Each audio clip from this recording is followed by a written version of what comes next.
तो हाय दोस्तों, आज की वीडियो में हम बात करने वाले हैं पावर स्टार पवन सिंह के भाई के शादी के बारे में। आप बारात का वीडियो देख ही सकते हैं। बारात निकल चुकी है और ये कृष्णा हेरिटेज जो होटल है वहीं पे पूरा प्रोग्राम रखा गया है। वहीं पे आज पवन सिंह के चचेरे भाई रघु सिंह का शादी है। इनके दो भाइयों की शादी है।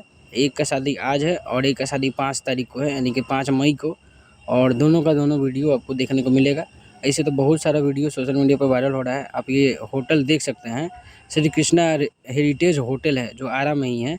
और व्यवस्था बहुत टाइट रखा गया है। जाहिर सी बात है, पावर स्टार पवन सिंह है और बहुत सारे गेस्ट हैं तो आएंगे ही। और पवन सिंह के भाई का शादी है। और जैसे कि मुझे पता है कि पवन सिंह का पूरा फैमिली भी जॉइंट फैमिली की तरह ही रहता है। और पूरी की पूरी फैमिली में जब सेलिब्रेशन होती है तो ग्रैंड ही होती है। और ख़ासकर पवन सिंह इंडस्ट्री के इतने बड़े अभिनेता हैं, इतने बड़ा नाम है, तो ग्रैंड तो होना ही है कोई भी प्रोग्राम। तो वहीं कृष्णा हेरिटेज में पूरा प्रोग्राम रखा हुआ है। आज रात में बहुत सारा वीडियो वहाँ से आएगा और आपको इस चैनल पर देखने को मिलेगा। तो चैनल को सब्सक्राइब करना नहीं भूलिएगा। मिलते हैं अगले वीडियो में। Thank you.